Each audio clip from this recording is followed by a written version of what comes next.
And therefore, it's hardly surprising that it's this information that I'm going to be talking about now that has been most suppressed and most fiercely suppressed of all. Because if we realize who we really are and the nature of our true power to control our own destiny and control the direction of our lives, then the ability of a few to control the many becomes impossible. This is why we've had such emphasis over these thousands of years on creating religions and other prisons of the mind which have divorced us and kept us apart from the knowledge that would set us free. And we really come to another opposame, religion and science. As I document in my books, the same secret societies that created religion, all of them, were the same that created what we call science. This idea, excuse me if I insult your intelligence, that this world is all there is and we come from oblivion, and after a period in awakened consciousness of a few seconds or 100 years, we go back to oblivion.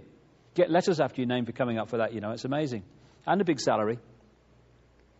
Now, these two things appear to be opposites. One saying God and all this stuff, and you must do what God says. And this one saying there is no God, and it's kind of, you're just a cosmic accident, darling. They have many things in common. They have one key thing in common. They're both saying that control of our lives is not here, it's out here somewhere. What science is saying is always just a random accident, mate. Just your luck. And over here in religion, it's saying, well, yeah, your destiny is controlled by whether you serve and do what God says. Oh, by the way, me and my long frock and nice collar, I know what God wants, so do what I tell you and you'll be fine, darling. And so religion was used for so long, and still is used massively, to control people and shut their minds off from the reality of who they are and the nature of their true power, life itself indeed. And when, particularly during the last couple of centuries, people began in increasing numbers not to buy that little scam, along came this world is all there is science to pick them up. And the idea of both, and indeed the creators of both, were high initiates of the secret society and mystery school network who knew that both versions of life were a load of old crap.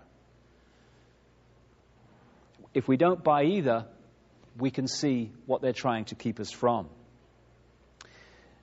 We are given the choice of being controlled by God or being basically a cosmic accident, okay? What we are not given the choice to see from early in our lives, unless we have enlightened parents, is that we are not a physical body and we are not just an entity that lives in a physical world. We are everything that exists. Increasingly open-minded science, and my goodness me, it's about time we had some of that, is starting to confirm what mystics and people that talk about this have been saying for thousands of years. That everything that exists in the whole of creation, in this dimension and others, is the same energy in different states of being. And the vibrational state of that energy decides what that energy will manifest as. And therefore, we are not the physical body. That is our genetic spacesuit through which we experience this world. What we are is multidimensional consciousness that animates that body. And the question is, how much of that consciousness are we going to access? A little bit or massive amounts of it? We have a connection between our spiritual energy self and our physical self, which is called the chakra system. It comes from a Sanskrit word meaning wheels of light, and the Sanskrit language comes from the Aryan race that came out of the Caucasus Mountains. You know the score by now. Now, what these chakra vortexes do, and there's 7 main ones, but many others, is that they interpenetrate our levels of being. So we have a mental level, which is an energy field. It's a frequency range. That's our rational thought, as they call it. We have an emotional level, which is another frequency range. We have a spiritual level, which is the higher dimensions of ourselves. And these levels are interpenetrated by these chakra vortexes, these wheels of light. And therefore, an imbalance on one level is, through this vortex system, transferred to other levels. This is why when we get very emotionally stressed, the first thing that stops happening is we stop thinking straight. We stop thinking straight because the imbalance on the emotional level has been transferred to the mental level, and bang, bang, bang, we go. Now, if this imbalance goes on, this emotional imbalance, it's transferred eventually to the lowest level of this system, which is the physical level. And it manifests in the physical body as a chemical reaction. Now, it's at this point that modern medicine comes in with its drugs and scalpels at the point of the chemical reaction.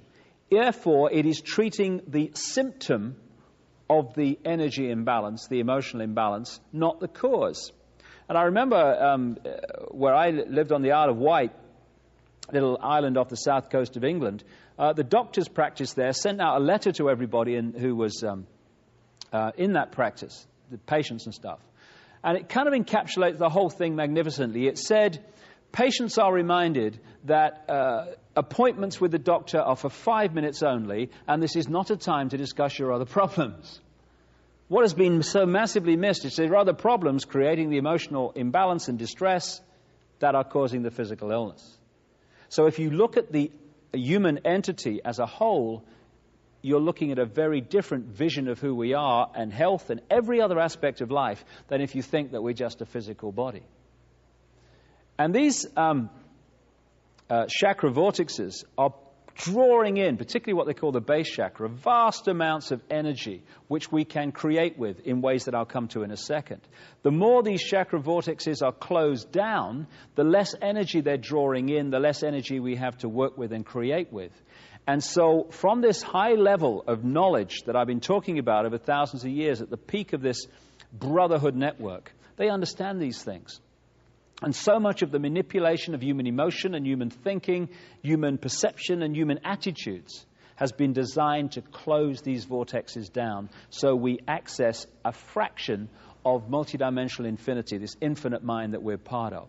There was an American comedian called Bill Hicks, great guy, died in 1994, who summed up this whole concept of life I'm talking about in this way, because he was a very bright man.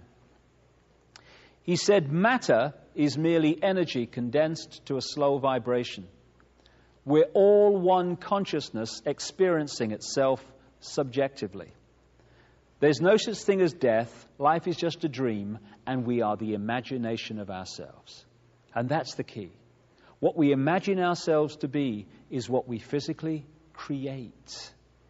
So if we can be manipulated to imagine ourselves as ordinary, then we'll create ordinary lives. When the penny drops that we are all extraordinary, we live extraordinary lives, and this manipulation is over. We're like droplets of water in an ocean of consciousness. We're individual to an extent, just like droplets of water are individual. You can hold one in your hand. But those droplets together make up the ocean. Without the droplets, there is no ocean. It's the same with this infinite energy mind we call creation, God, whatever you want to call it Ethel, I'm not bothered. We are not part of that infinity. We are that infinity. If we open ourselves up to reconnect with it. And this is where we come back to the eggshell.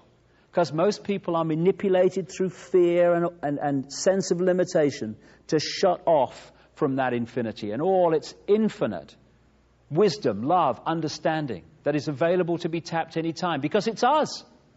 Wherever you stand in infinity, you are at the center of infinity.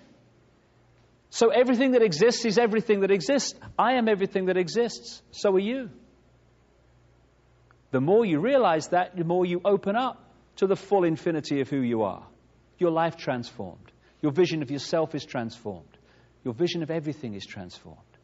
The more you see yourself as just an individual, ordinary little man and woman in the street, I got no power, mate, what can I do? Once you do that, you are shutting yourself off from the infinity of who you are, and you become a fraction of what you are. And then you are able to be controlled, but only then. Which is why this understanding has been so suppressed. That's where most people live their lives. In a sense of, I can't, mate, I could never, mate, all the best things in life happen to someone else, mate. Oh, what can I do?